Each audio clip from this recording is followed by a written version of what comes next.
lo puedo presentar. Luego, el manejo del paciente y la anestesia que se le va a dar, ¿verdad? Pues a manera general se va a dar un ayuno de 24 horas de sólidos y 12 horas de agua. Se va a hacer un examen pues clínico y reproductivo completo. Se tiene que hacer una contención segura para, para que la cirugía sea, digamos, lo más pues sí, segura posible.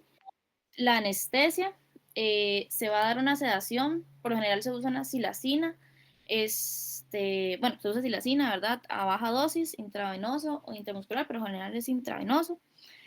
Una epidural caudal, se usa lidocaína al 2%, ¿verdad? Para una analgesia perianal y infiltración local en donde va a ser la zona de la incisión.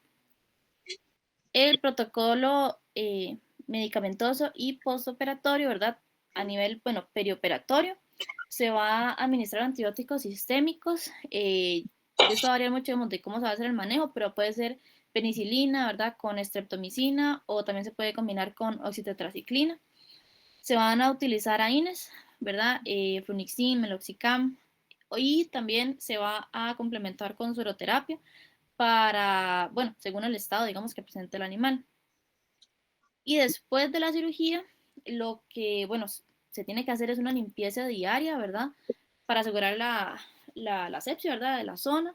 Se tiene que aplicar cicatrizante y, muy importante, bueno, más en estos momentos, repelente, ¿verdad? Para evitar que lleguen ahí, ¿verdad? Moscas, insectos. Mantener al animal aislado, ¿verdad? También en un sitio limpio, porque nada hacemos limpiando, por ejemplo, pues, la incisión, ¿verdad? Si en realidad se está salpicando así de heces, ¿verdad? De boñiga y todo. También se va a administrar pues penicilina cada 24 horas de manera intramuscular por 3 días. Se va a hacer un protocolo con flunixin intramuscular, intravenoso, ¿verdad? Cada 24 horas y eso es opcional, pero se puede ayudar con un diurético, digamos, una vez al día, si, ¿verdad? Si uno lo ve necesario. Ahora bien, la cirugía paso a paso, en realidad no puedo insertar un video, pero hay un video muy bueno en YouTube que si lo ponen se ve bastante bien. Pero bueno, aquí le puse algunas imágenes que ahorita las vamos a ir explicando.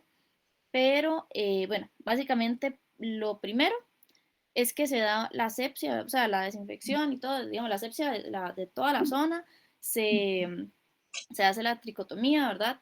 Y luego una vez que ya la zona estaba preparada, se da lo que es la liberación del prepucio.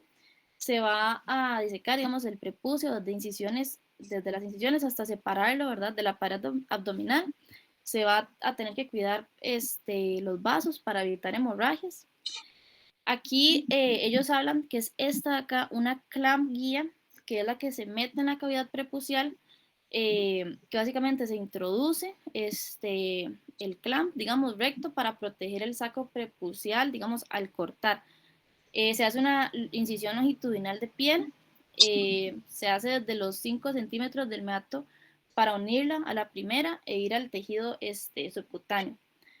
Es un poco, o sea, el proceso es un poco como difícil, digamos, de explicar así como hablado, pero sí, digamos, si pueden ver ese video es muchísimo mejor. Se va a hacer digamos aquí, como ven acá, ya se hace, digamos, la incisión circular, digamos, distal, que es a 5 centímetros del meato. Esto lo que va a hacer es unirla a la primera y va a ir al tejido subcutáneo. Luego se va a hacer la disección del saco prepucial. Esto se separa, digamos, completamente. Y se tiene que cuidar aquí, digamos, la hemostasia. Luego se va a hacer un túnel subcutáneo lateral, que se va a hacer una incisión circular en piel a 45 grados de la línea media. Se va a hacer una disección subcutánea, que la llaman en túnel, hasta el sitio de la implantación. Luego se va a hacer la colocación del saco en el túnel, que básicamente se va a posicionar el saco prepucial en la nueva ventana, ¿verdad? Que le estamos abriendo. Y ya aquí, digamos, se hace una sutura subcutánea, digamos, en X, puede ser con material reabsorbible, ¿verdad? Se da el cierre de la piel abdominal, se va a suturar piel con puntos separados en U, que de hecho aquí se ven los puntos en U No sé si los ven acá. Estos son los que se refieren a los puntos en U. Y eh, ya luego se va, digamos, el afrontamiento en el meato prepucial. Básicamente se va a unir la piel del meato a la piel abdominal, ¿verdad? Igual con los puntos en U.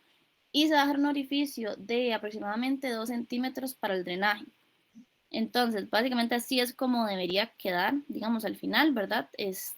La desviación a grandes rasgos. Pero así como les digo, en el video se ve muchísimo mejor porque va muy, digamos, paso a paso, ¿verdad? Cómo o sea, lo sacan, le hacen los puntos, ¿verdad? Porque los puntos en uno, digamos, ahí se ven, pero tienen su forma de hacerse. Uh-huh.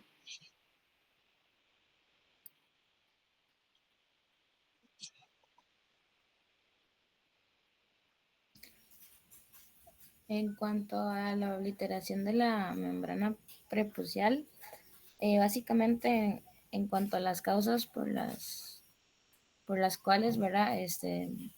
Puede ocurrir. Básicamente, dentro de las congénitas que el nombrar la literatura podía encontrarse el frenillo prepucial persistente, ¿verdad? Que entonces impedía físicamente que el pene pues se logre exponer en su totalidad. También la estenosis congénita del ostium, ¿verdad? Que es básicamente que esa abertura pues se reduce el paso, entonces cuesta que pase, que se exteriorice el paso de la orina e incluso el esmegma. También están las causas adquiridas, que esas sí son varias, que está la acrobustitis o postitis crónica, hay algunos traumatismos directos, ¿verdad? Y que generen cicatriz como tal, el prolapso prepucial recurrente, que ¿verdad? Pues esa exposición constante hace que haya alguna lesión o algún microtrauma que genere fibrosis, cuerpos extraños, infecciones recurrentes como la valonopostitis, alguna quemadura química o irritantes, ¿verdad? Que nos generen esa misma fibrosis. En cuanto al manejo, preparación preoperatoria, básicamente es muy similar a lo que Carla explicó anteriormente. Es basarse, ¿verdad?, en la historia clínica, cuánto tiempo tiene el animal así, si hubo algún tratamiento de por medio, los signos que el animal presenta. En cuanto bueno, ¿verdad?, tener pues también limpieza del área, muy importante, pues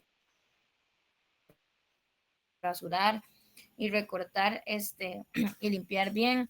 También es importante, si queremos trabajar, se puede trabajar, algunos literatura decía que podríamos hacer una analgesia prequirúrgica por medio de algún AIN que nos ayude a disminuir el dolor mediante hacemos una manipulación. También en cuanto a la parte de protocolo anestésico, pues es casi que igual a la que dijo Carlita, que es básicamente empezar la sedación con silacina, si la queremos hacer de pie, ¿verdad? Este, una vez que utilicemos la silacina, pues también se debe hacer un bloqueo local, que le llaman ring block, ¿verdad? Que es básicamente con lidocaína, poner subcutáneamente alrededor del orificio prepucial, formando como una forma de anillo, por decirlo de alguna manera. Y también en cuanto a la parte de protocolo posoperatorio como tal, se debe dar un antibiótico sistémico, que sea de elección. Básicamente, pues la literatura hablaba de la penicilina G o la oxitetraciclina. También el antiinflamatorio, que podría ser como el meloxicam o flenicilmegludine. Y cuidados tópicos que son importantes, lavar bastante bien con solución salina para evitar que la suciedad pues nos lleve a una infección secundaria, aplicar pomadas antibióticas y antisépticas, y muy importante también insecticidas, ¿verdad? En caso de que esté para el control pues de la miasis, ¿verdad? Como es lo del gusano barrenador como tal. Ya para hablarles un poquito de lo que es la técnica quirúrgica como tal, bueno, aquí pusimos estas imágenes que básicamente ilustran lo que les voy a explicar. El primer paso es el marcaje de la incisión, que es básicamente vamos a trazar una línea, ya sea circular u oblicua, en lo que es el prepucio, esto es para reducir el riesgo de estenosis. Posteriormente a eso se va a hacer una hilera de suturas, que básicamente es como para una guía. Posteriormente a esto, ya se va a hacer lo que es la incisión como tal.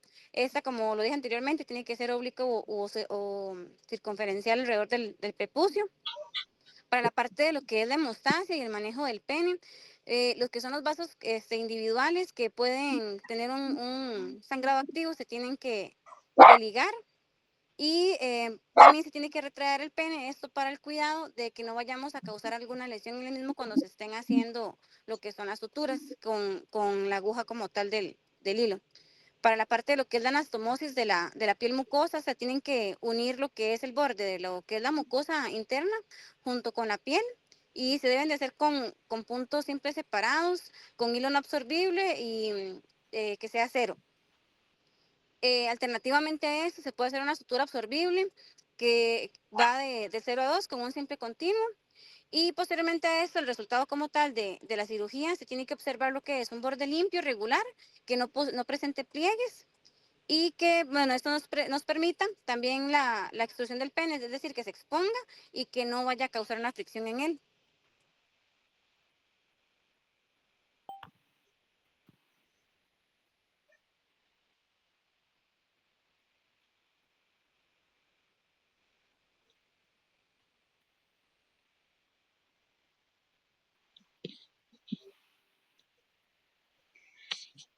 En cuanto a la vasectomía, tenemos, bueno, como definición, es la remoción de una porción del conducto deferente del cordón espermático craneal, bueno, en la zona craneal del cuello escrotal. Acá pueden ver en las imágenes más o menos donde podría ser la incisión. En el corte transversal podemos ver representado con el número 1 lo que es el conducto deferente y el número 2 lo que es simulando lo que es el plexo. En cuanto a las indicaciones, tenemos que este tipo de procedimiento se realiza para lo que es la producción de machos marcadores, para mejorar y sincronizar la detección del celo. También se utiliza a modo de control reproductivo, también para estudios de comportamiento sexual, de producción hormonal o fisiología reproductiva. También sirve para lo que es preservar el comportamiento sexual o la bravura de los animales. Esto más que todo en actividades populares como lo son las corridas de toros y demás.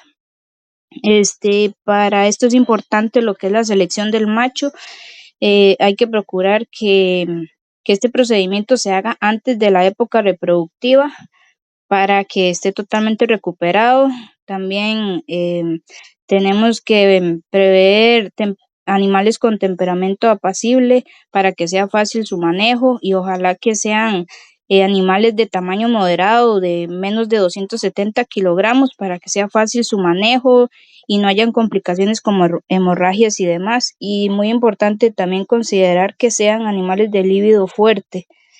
En cuanto al preoperatorio, alguna literatura hablaba de un ayuno de 12 a 18 horas, igual otra literatura también hablaba de un ayuno inclusive de 48 horas. También se habla de lo que es analgesia preoperatoria, el uso de antibióticos también es discutible, en alguna literatura no, o sea, nombra que no es indispensable. Lo que sí es importante es lo que es la profilaxis contra el tétano. En cuanto al protocolo anestésico, es similar a los anteriores, solo que hay que tener cuidado con no perforar con la infiltración local, no perforar el plexo. Y en la contención en decúbito es importante la sujeción del animal, sujetarle los miembros para que no lastimen al personal. Ya en la técnica quirúrgica, primero que todo se va a hacer una tecotomía del área, se va a limpiar el área, más que todo, como mencionó mi compañera antes, a mitad, bueno, la parte del cuello del escrotal y la mitad superior del cuello del escroto. Se va a hacer una incisión, bueno, dependiendo de la posición del animal, si el animal se va a hacer en estación, se hace una incisión caudolateral del cuello del escrotal, y si va a ser derribado y de cúbito lateral, va a ser una incisión cráneo medial. Entonces, Esto lo que hace es hacer una incisión vertical de 2 a 5 centímetros de amplitud. Se va a ubicar con los dedos el conducto deferente, se va a ubicar con los dedos, se va a tocar una pinza Alice, y con la pinza Alice vamos a retener el conducto, vamos a abrir la túnica vaginal y con 2 pinzas arteriosas vamos a ubicar el conducto deferente. Es muy importante ubicar el conducto deferente porque a la hora de incidir podemos cortar el plexo papiliforme y hacer una hemorragia. Entonces es importante ubicar. Este es de un color más aperlado y con una consistencia más firme. Entonces, una vez que ubicamos y tenemos el conducto deferente, se ponen las manejan las 2 pinzas, se hace 2 suturas, 2 ligaduras a una distancia, bueno, debajo de las pinzas, a una distancia de 2 a 3 centímetros, generalmente es con hilo de seda, y se procede a cortar una porción esa porción de 2 a 3 centímetros del conducto deferente. Seguidamente se agarra, se guía los conductos otra vez dentro de la túnica vaginal y de una vez se hace un tejido, una sutura colchonero en la piel. Esa es la técnica quirúrgica. En el postoperatorio se recomienda aplicar la tetánica en los animales, en cada animal que se va a utilizar la vasectomía. El uso de antibióticos sistémicos de 5 a 7 días. Como mencioné las compañeras antes, el uso de repelentes para las moscas del ordenador. Se va a evaluar semanalmente 3 semanas andrológicos para ver la carga de la fertilidad del semen del animal, y los puntos cutáneos se retirarán de 10 a 14 días. ¿Qué complicaciones podemos tener con esta cirugía? Como mencioné antes, por error cortar el plexo papiliforme, hacer una hemorragia, después también inflamación en el sitio quirúrgico, tema escrotal, infección en el sitio quirúrgico, desinescencia de la sutura y la infestación por mencioné antes, por parásitos, y también se puede dar la recanalización del conducto deferente. Sí, se puede volver a unir el conducto y el animal puede quedar otra vez sirviendo fértil. Y también se pueden hacer granulomas espermáticos. Eso sería.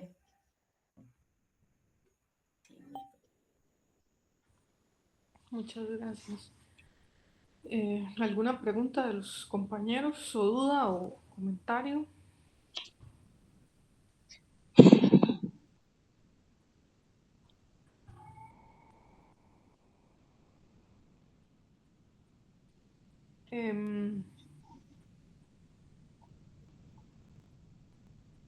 Si ustedes los llaman porque quieren hacer un macho o marcador, ¿verdad? Porque al final todas estas cirugías que ustedes mencionan prácticamente aplican para cualquier especie, tal vez menos la obliteración de la membrana prepucial, casi que los que no sean bovinos no es común, las demás aplica para cualquier rumiante. Ellos dicen, queremos hacer un macho marcador. ¿Cuál opción sienten ustedes que es mejor? ¿La desviación de pene o la vasectomía? O por así decirlo, ¿qué le ven de pros y contras a cada una de ellas si tuvieran que ofrecerlas y que al final ya sea ustedes o el propietario termine decidiendo una o la otra para este fin?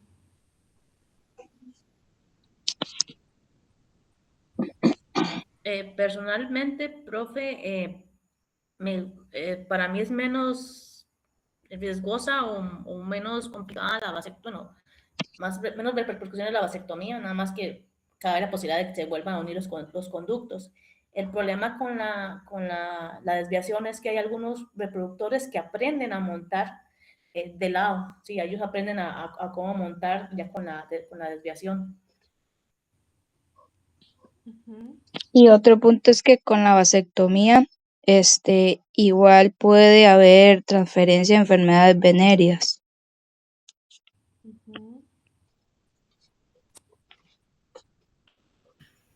Sí, yo creo que de hecho, digamos, con la vasectomía, pues el macho normalmente pues va a tener, va a seguir teniendo líbido, ¿verdad? Y realiza normalmente pues la monta sin ningún problema.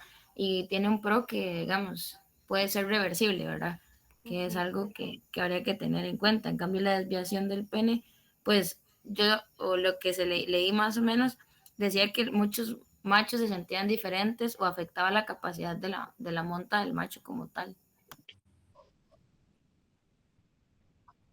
Y ahora bien, todo lo que ustedes acaban de mencionar y además los procesos que ustedes dijeron, ¿cuál creen que puede ser más costosa? Digamos, si ustedes dicen, ok, esta o esta, y cobro tanto por esta y tanto por la otra, ¿cuál creen que es más cara? ¿O cuánto cobrarían? O sea, no tienen que decirme 100,000, 1,000,000, pero creen que sí haya una más cara sobre otra.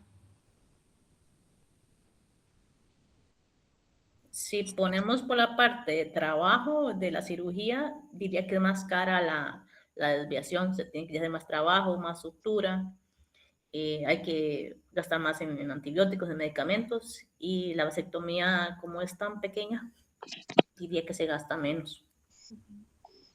Y el posoperatorio, ¿verdad? Básicamente la vasectomía usted la hace y se olvida de eso y la desviación prácticamente que es de 1 a 2 semanas en las cuales hay que estar pendientes del macho, ¿verdad? Entonces, vean que al final, ¿verdad? Usted ahí tiene un montón de cosas buenas y malas de cada una de ellas. Em,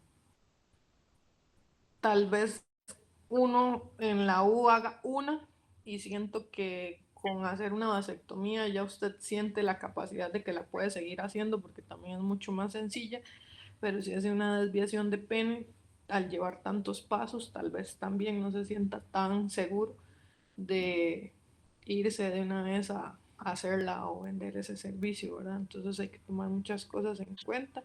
También lo que mencionaban ahora, la vasectomía, puede ser que por varias semanas más pudiera, digamos que entre comillas, preñar. Entonces también hay que esperar que pase un tiempo prudente. De hecho, en Sudamérica lo que utilizan mucho es la extracción de las colas del epidídimo en lugar de la vasectomía, como una técnica extra, por así decirlo. Y ellos dicen que tienen mejor resultado, ¿verdad? De estas en cuanto a que es más fácil el lugar de acceso, menos probabilidad de que pueda haber semen, y, ¿verdad? Y fácil, rápida, etc. Porque, bueno, sé que lo dijo Fabiola, pero no estoy 100% segura si fue la vasectomía, eh, porque no es necesario el uso de terapia antibiótica.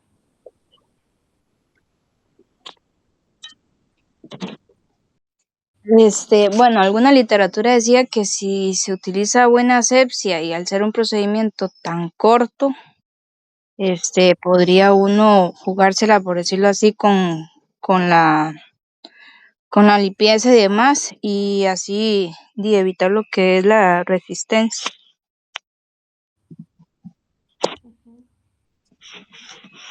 Aparte de la desviación de pene, que sí es como, casi que yo creo que la palabra es cruenta, ¿verdad? Y fuerte. ¿Sienten ustedes que digamos, en una castración a campo, la obliteración de la membrana prepucial, sí valga la pena usar el antibiótico preventivo? ¿O podrían manejarlo con una asepsia bien fuerte, tratar de mantener todo lo que se pueda estéril e ir evaluando cómo evoluciona el animal?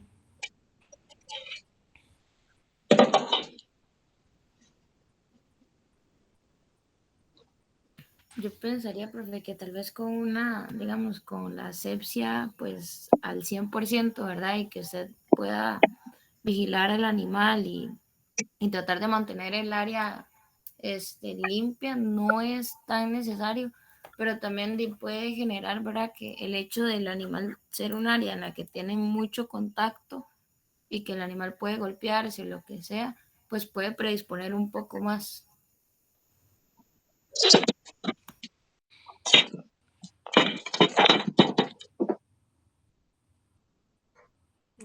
¿Creen ustedes que pueda interferir en el resultado? Porque hay muchas de estas cirugías que muchas veces se hace volcando al animal con mecates y simplemente manejándolo con bloqueos. ¿Creen que eso puede interferir en el proceso quirúrgico o en la recuperación? ¿O depende?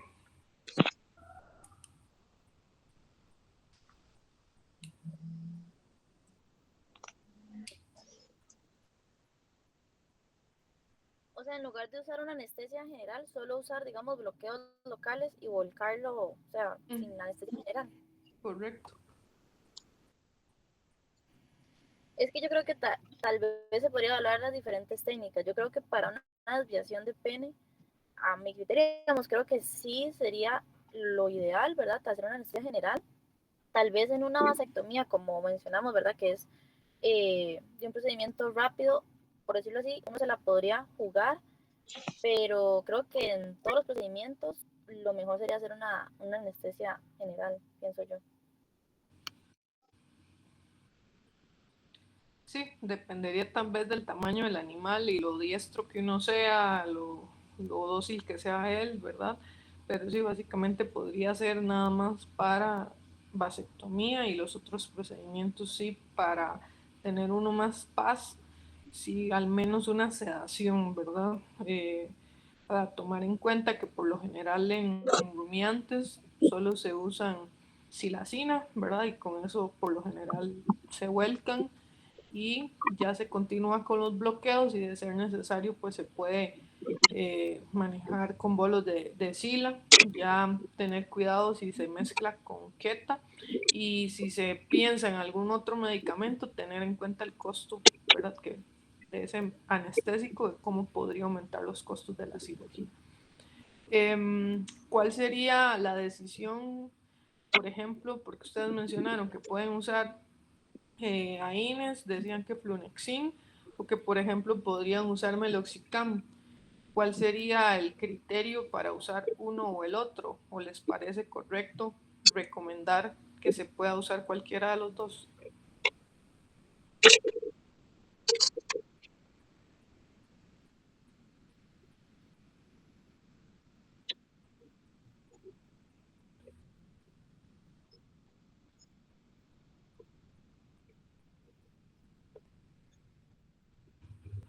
Profe, ahí ya me dejó un poco pensativa, pero el meloxicam, pues yo pensaría que es como una buena opción, digamos, porque además, pues de ¿verdad? La acción antiinflamatoria que tiene, pues prolongada, si hay como, no sé, como mucho edema, por ejemplo, y dolor, sé que el meloxicam pues trabajaría pues bien, porque el Flunexin y lo usan mucho también cuando hay parte del dolor visceral, ¿verdad? Que es cuando ya hay un trauma mucho más fuerte o no llega a ser como la primera elección, pensaría yo que como para algo como prepucial, por decirlo de alguna manera.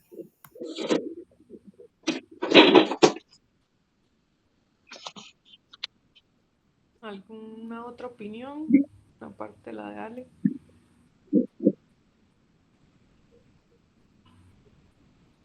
Profe, sí, yo quedé similar a Ale, pero de ahí uno por lo general, ¿verdad? En mayores, tanto en equinos como bovinos, yo creo que uno escucha mucho el uso de, ¿verdad? De Flunixin, más que el Meloxicam.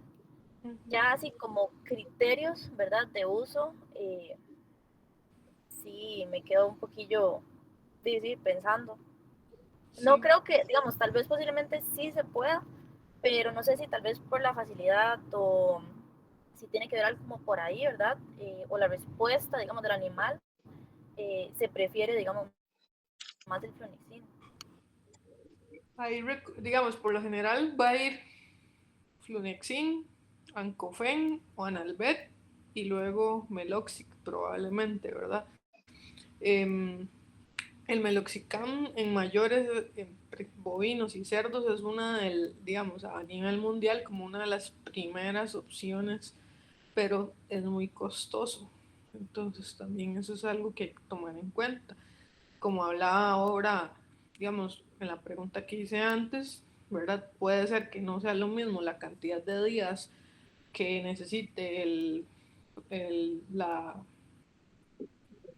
se me fue la desviación de pene de tratamiento que la que necesite una vasectomía, ¿verdad? Entonces hay que pensar también en que van a ser ustedes los que van a incluir las dosis de los medicamentos dentro de ese combo que están cobrando, o es lo que hay en la finca, que a veces también toca, ¿verdad? Un poco escoger lo que hay por ahí, o van a mandar al propietario a comprar, porque también tal vez es algo de una terapia antiinflamatoria de 4 días y tal vez termina siendo más costoso el frasco del antiinflamatorio que lo que se cobró por la cirugía. Entonces sí sería bueno en general para todos que lean un poquito, digamos, básicamente con esos 4 medicamentos, ¿verdad? A nivel de específicamente relacionado con el proceso quirúrgico que se está haciendo, cuál sería la elección ideal, ¿verdad? Por, como decía Ale, la relación con el tipo de tejido, ¿verdad? Que tal vez estamos manipulando. Y después de ahí ya uno muchas veces se va a escoger por costos, ¿verdad? O por facilidad, o porque si lo tenemos en la finca. También puede ser que, digamos, alguno sea solo de intravenoso. Y entonces, ¿de qué me sirve que yo la primera dosis la ponga, por ejemplo, de Analvet, si es intravenoso, y luego ya no van a poder seguir haciendo las otras con ese mismo producto, porque en la finca tal vez no pueden pegarle la vía al toro para poder ponerle el producto? Entonces, a veces son varias cosillas que hay que pensar. ¿Cuál es el órgano, ¿verdad? O el tipo de tejido para ver cuál funciona mejor, la vía de aplicación y el costo de ese tratamiento posoperatorio, ¿verdad? Ahora bien, esta pregunta va para cualquiera. ¿Cuál sería el tipo de antibiótico ideal para este tipo de cirugías?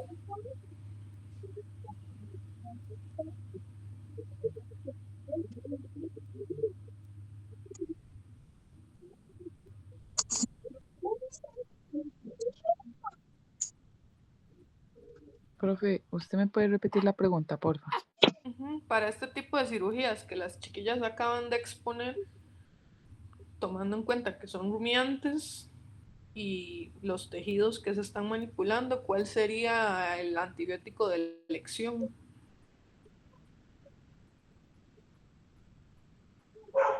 Profe, Ujú. bueno, pues, yo pensaría uno que me proteja tanto para positivas como para gran negativas, pensaría por ahí, ¿verdad? Estaría muy expuesto tanto al ambiente como a muchas cosas, dependiendo de si es una lesión de pene, pienso yo. Y si fuera, ¿verdad? Para ver el tamaño del frasco, pensando que es un toro, amoxicilina maltosio clavulónico, que lo pueden vender en un frasco de 100 ml, que podría sacar la dosis para el peso para él. Cerca, pero no necesariamente. Muy costoso para algo así. Profe, como alguna penicilina o Ujú. algunos de larga acción. Sí, por lo general se usa penicilina con streptomicina, ¿verdad? Lo más típico conocido en el campo como el 2020, que también vienen frascos grandes, son un poco menos costosos y lo único en contra es que muchas veces el volumen de cada dosis es un poco grande, ¿verdad? Entonces sí hay que tener cuidado de ojalá aplicarlo en 2 sitios distintos porque casi siempre va intramuscular para no generar alguna reacción por un gran volumen en un solo sitio de inyección. ¿Por cuántos días lo indicarían? De 4 o 6 días, profe. Sí, en promedio 5, ¿verdad? Por lo general, y ahí se puede valorar dependiendo de por cuántos días enviarían el antiinflamatorio. Por 5 días también. Ahí con los antiinflamatorios hay que tener un poquito más de cuidado por el efecto que puedan llegar a tener a nivel ruminal o acidosis, ¿verdad? Entonces también a veces hay que valorar, depende del procedimiento. Entonces mínimo 3, pues también se podría llegar a 5 si y el animal continúa muy inflamado. Tal vez sería importante junto con el procedimiento pensar en una terapia con agua, ¿verdad? Y si fuera necesario una furosemida o algo así, para tratar de no tener que utilizar por tantos días un antiinflamatorio. ¿La antitetánica se pone antes o después de hacer la cirugía?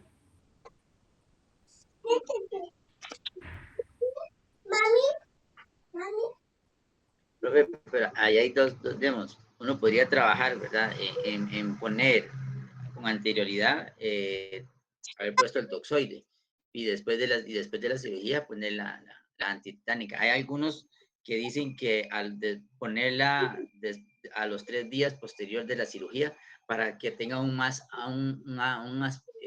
amplio, más amplio el espectro de que lo mantenga protegido al animal, pero no sé cuál de las dos sería la mejor. Yo lo pondría posoperatorio, pensando que es más fácil, si se me va el bicho y es bravo y independientemente no lo vuelven a agarrar, ya se fue con la antitetánica.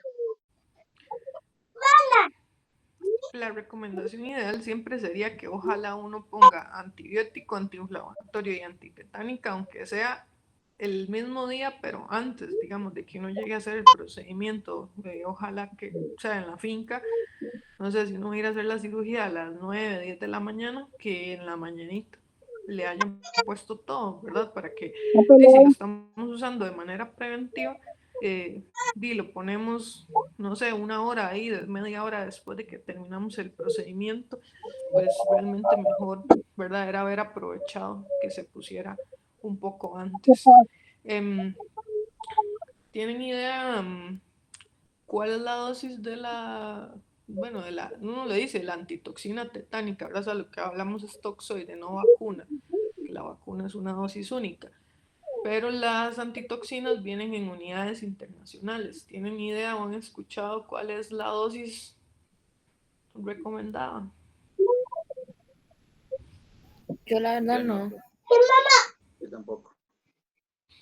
Bueno, la respuesta es que depende de la marca. Hay unas marcas que vienen como dosis única y la gran ventaja de esa es que se puede, no se tiene que refrigerar, entonces ahora es como la más buscada, ¿verdad? Y la más utilizada.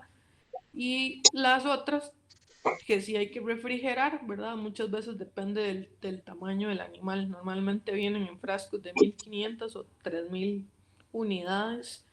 Entonces, por lo general, animales pequeños, a veces la indicación son 1500 y grandes 3000, 4500, depende del procedimiento que se vaya a usar. Porque eso también es importante. Si ustedes llegan a algún lado a comprarla, y si está la que es dosis única, genial, pero si está la otra, les van a preguntar de que cuántos frasquitos, ¿verdad? Entonces, eso es importante. Entonces, por ahí, tal vez también les recomendaría ver en el registro de SENASA cuáles hay activas en este momento de venta para que puedan buscar cuál es la dosis recomendada dependiendo del tamaño del animal, pero no es como que venga por peso, digamos, sino que va a decir como animales pequeños y animales grandes y un rango así de 1500 y 3000 más o menos. Entonces sí es una recomendación que es importante, todos esos datillos que hoy ustedes manejen e incluso empezar a buscar o leer un poco, digamos, si hablamos de una penicilina streptomicina, cuáles son las marcas que hay, si hablamos de un Flunexin, cuáles son las marcas que existen, porque incluso el costo va a variar entre marcas. Entonces, y eso es muy importante. Por ejemplo, no es lo mismo ir a comprar un Napsin que un Meglumine y Flunexin de Virbac o que el de Dos Pinos, ¿verdad? Entonces, eso es importante también a la hora de enviar a alguien a comprarlo o hacer una receta, porque como les digo, todo eso al final aumenta el costo para el productor, o a veces el productor le dice a uno, porfa, tráigame todo, y yo le pago, ¿verdad? Y entonces ustedes se van de jupa y compran el antibiótico más caro o el antiinflamatorio más costoso dentro de los mismos que hablamos, y tal vez después no les quieren pagar o les van a decir que por qué tan caro. Entonces también es importante ahí como manejar un poco de nombres y marcas para que ustedes sepan como entre qué rango puedan jugar un poquito a la hora de escoger la terapia de tratamiento, ¿verdad? ¿Alguna duda? ¿Pregunta? Profe, yo tengo una duda con el 2020. Es que hay gente que, o sea, hay gente que dice que sí hay que refrigerarlo, hay gente que lo maneja sin refrigerar. Y la verdad yo no, bueno, no he sacado la tarea a leer de verdad cómo se debe manejar. Yo no sé si usted me puede decir ahí más o menos. Depende mucho de la marca. Por lo general en el frasco va a decir el rango de temperatura a la cual se debe mantener. Entonces, si el frasco dice mantener, a veces dice que creo que es a menos de 20 grados que está la indicación. Entonces, dice, estamos en Atenas, de fijo hay que mantenerlo refrigerado, por ejemplo. Pero me ha pasado mucho que, por ejemplo, en Coronado o así, dice, se dejan al aire libre. O si es, por ejemplo, hay 3 animales para posoperatorio y a cada uno le tocan 25 ml del producto, eso quiere decir que en 2 días se va a ir los frascos y es un lugar fresco, entonces se deja fuera. Pero si compraron un frasco de 100 ml la botada, me la comí y hasta el tacata que puede ser para los frescos. solo un poquito, y estás en un lugar de 30 grados para arriba, lo mejor es refrigerarlo. Pero por lo general el producto, aparte de decir mantener en un lugar fresco, por lo general va a indicar o el rango de temperatura a la cual mantenerlo o si se debe de refrigerar o no. Y por lo general los que casi que de fijo si hay que refrigerar, ya cada vez hay menos, pero son los que vienen para mezclar, que a veces viene el polvito y viene el diluyente y se deben de mezclar, y esos tipos de antibióticos o de anestésicos o así, casi siempre hay que mantenerlos refrigerados.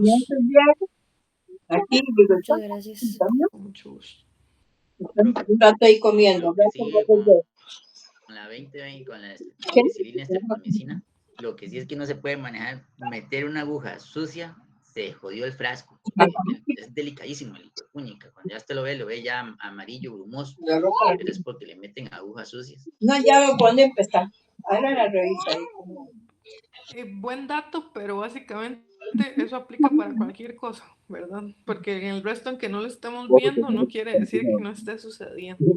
Entonces, ni meterle agujas sucias, ni dejarle una aguja puesta, ¿verdad? Para que usen esta aguja para cargar. Otra cosa que pasa mucho con los 2020 y principalmente 2020 es que si no se aplica rápidamente se empieza a regar la jeringa, entonces cuando se dan cuenta ya tienen la mitad de la dosis cargada y el resto ya voló, ¿verdad? Entonces, son cosas básicas de mañas, ¿verdad? Que a veces hay en finca de reutilizar agujas, de dejarle puesta una aguja gruesa a esos medicamentos que cuesta más cargar, ¿verdad? Y todo eso al final va a dañar el producto, la inocuidad y la posibilidad de fe.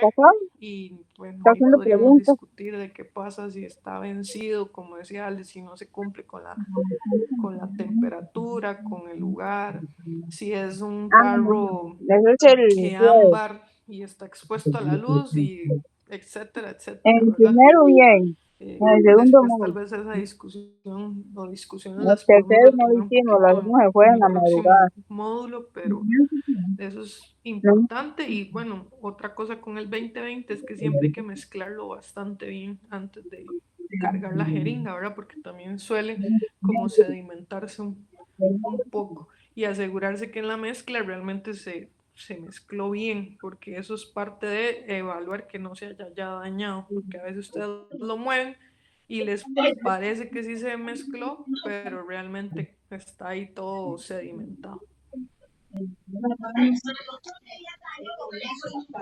¿Alguna otra duda o algo? Estamos. Gracias. Entonces, grupo número 2.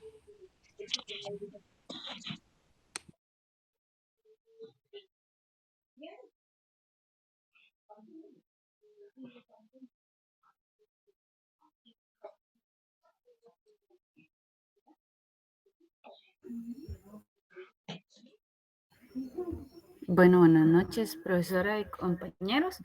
Nosotros vamos a hablar del prolapso rectal, vaginal y la caudectomía. En todo lo que sería el prolapso rectal, las principales causas están la tos crónica, tenesmo, urolitiasis, distocias, neoplasias. ¿Cuándo se debe hacer una cirugía en este caso? Cuando hay un desgarro de la mucosa y la submucosa, hay una necrosis extensa, hay un traumatismo evidente del tejido o cuando la porción vertida se encuentra rígida y endurecida, que ya es imposible volverle a reintroducir. La imputación del recto debe limitarse únicamente a los casos más severos, porque es la mayor probabilidad de que vaya a desarrollar estenosis rectal. Cuando hay necrosis o hay isquemias o cuando el prolapso ya es recurrente. Lo que es el prolapso vaginal, hay una constricción ejercida por la vulva y consecuentemente el compromiso del flujo sanguíneo. En estas situaciones más severas, la lesión de los vasos de mayor calibre tiende a provocar hemorragias. Si la compresión uterina por la vulva se prolonga, entonces pueden desarrollarse procesos gangrenosos. Cuando hay necrosis o hay isquemias, que hay compromiso vascular severo. Hay diferentes tipos de prolapsos, pero los que requieren cirugía es el grado 2, que es cuando ya hay protusión, y el 3 es cuando ya permanece expuesto y no se puede volver a La pelota reintroducir. blanca. La caudectomía. Entonces esto más que todo sucede por el pisoteo de cola de otros animales o cuando se fracturan las vértebras coxígeas, cuando hay miasis que afecten la piel y entren a músculo, infecciones donde se encuentren zonas necrosadas o ya haya tejido muerto, en quemaduras eléctricas o químicas donde se vea comprometido el tejido y en tumores o masas de la cola que impidan la movilidad o le causen molestias al animal. ¿De quién? ¿De ellos?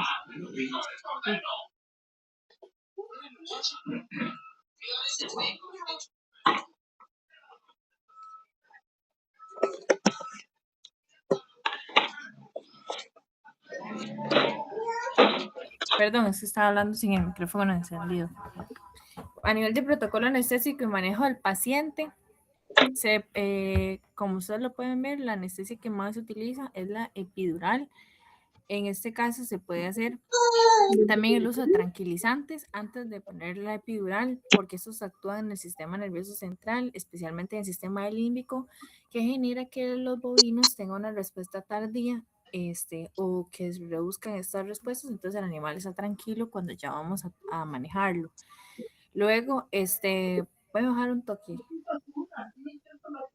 Aquí se ve una vaca como está sujeta con lingas, en caso, digamos, de que ella como que caiga, que quede segura, que no se vaya a ir al suelo. Además está como sujeta a los lados. Cuando tenemos estas mangas de presión que como que los envuelve, también es como un manejo súper seguro. Tenemos la inyección epidural, como lo pueden ver en la imagen superior. Esto se inyecta entre la coxígea 1 o 2, pero también como en la imagen anterior, se puede hacer desde de la lumbar coxígea también. La preparación en esta zona va a ser rasurado, asepsia, y se espera la pápula cutánea con lidocaína al 2%. La aguja que se hace, que se usa es la de 25 de 2 pulgadas. Digo, de 2.5 centímetros. La colocación de la aguja va a ser en ángulo de 45 grados hasta contactar el piso del canal vertebral. Luego de ahí nos devolvemos un poco y vemos cómo se genera la burbuja, el líquido cefalorraquídeo.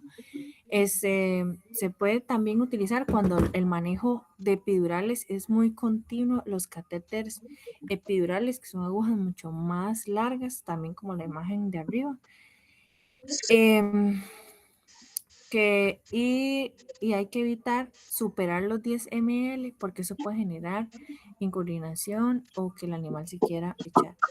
Luego, en la parte de los medicamentos, los más utilizados serían lidocaína al 2% y silacina intravenoso, como para tranquilizarlo y luego ponerle la epidural. En este caso, se utiliza a dosis de 0.22 miligramos por kilogramo de lío más dosis de 0.05 miligramos por kilogramo de sila.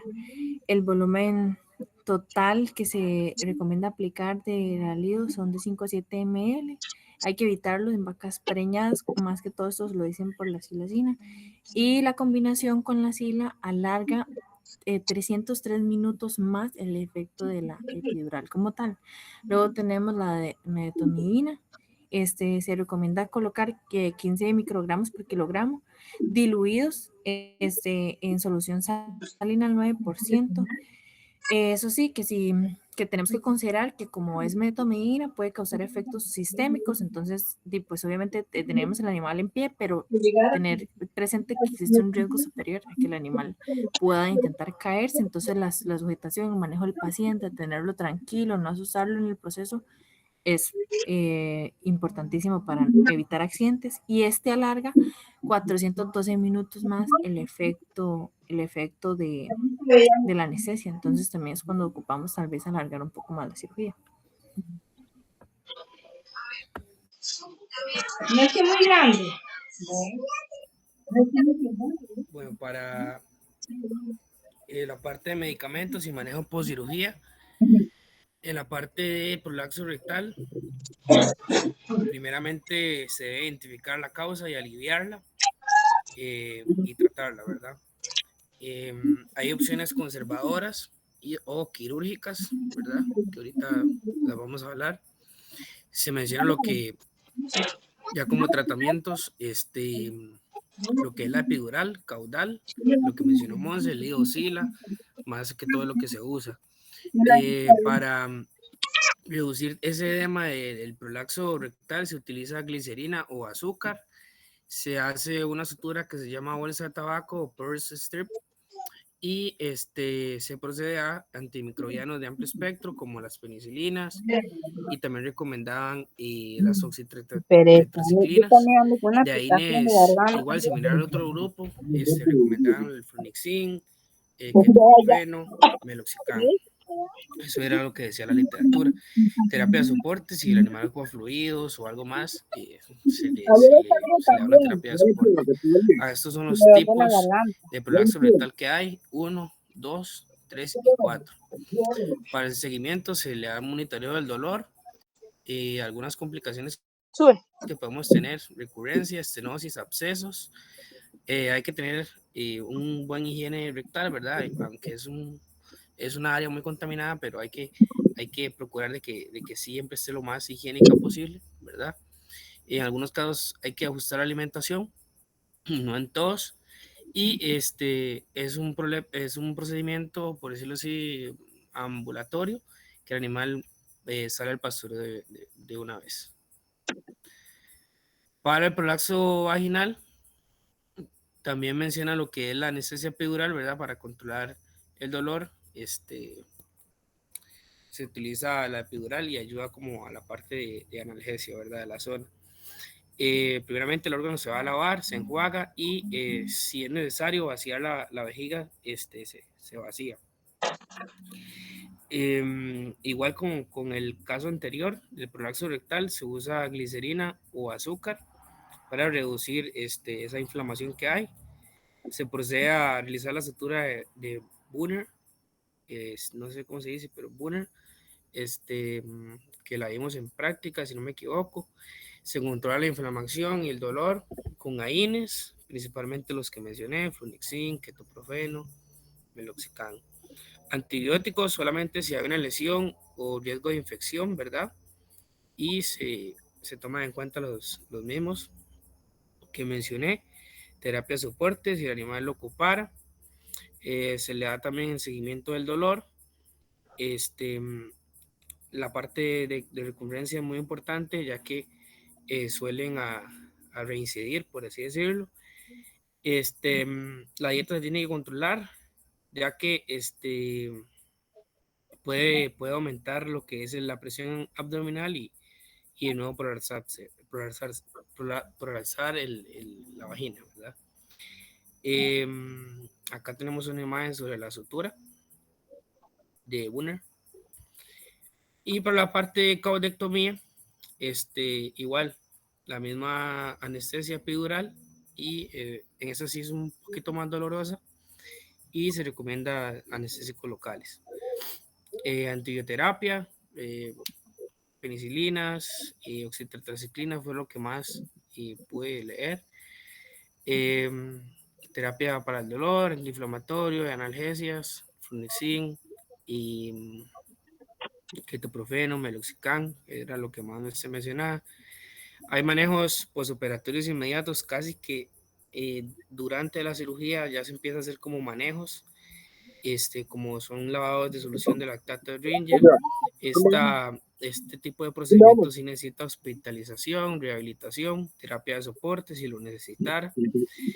Se le da un monitoreo del dolor y se tiene que seguir ver si hay hemorragias o no, cuadros neurológicos, de ataxia, digamos, de desequilibrio del animal. Se tienen que hacer lavados, vendaje y se tiene que tener una asepsia diaria de esta zona porque es una zona relativamente muy contaminada.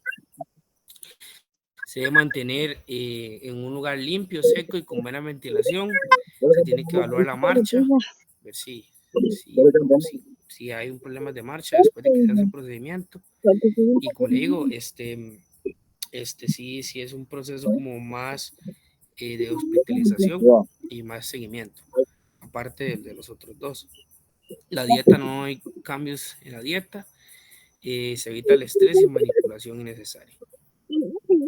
No, eso es imagen del procedimiento.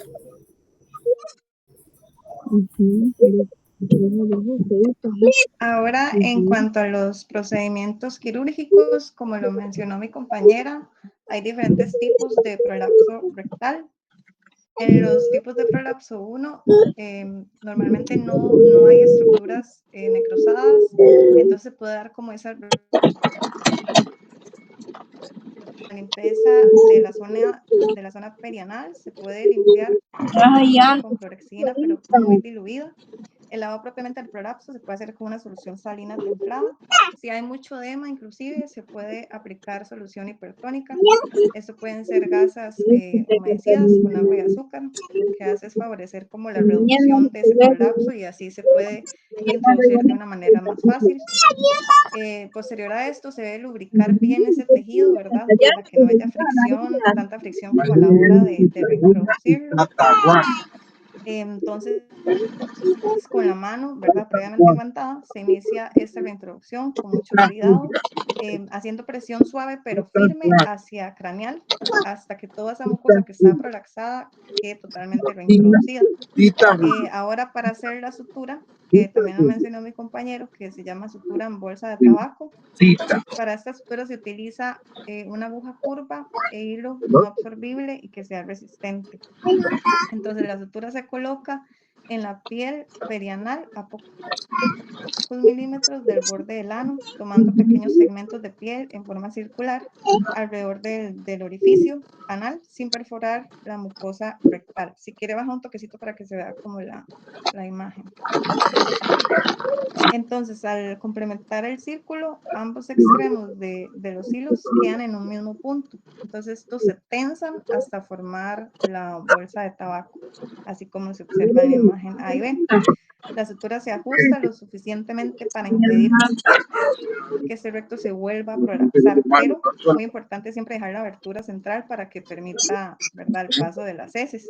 Y en cuanto a los cuidados inmediatos posteriores, hay que tener mucha atención, digamos, en que si ellos pueden defecar de una manera adecuada, verificar que no se presente nuevamente el prolapso, porque puede ser reincidente, y controlar los signos de irritación o cualquier otro síntoma raro, ¿verdad?, que se pueda observar. Ahora, si quieres, sube para ver la otra técnica. Ahora, en los casos, ¿verdad?, donde se ocupan cirugías, que son casos de prolapso rectal ya tipo 3 o 4, en donde la mucosa ya está necrótica, se ve ulcerada, pero el tejido subyacente o el tejido que está más abajo está sano, la indicativa para este caso es la resección solamente de la mucosa. Entonces, para esta técnica, lo que se va a hacer es insertar un tubo flexible del diámetro adecuado de la luz del prolapso. Se puede realizar una fijación con agujas de 18 calibre, más o menos como se ve en la imagen. Esto es como para controlar el movimiento del prolapso durante la cirugía.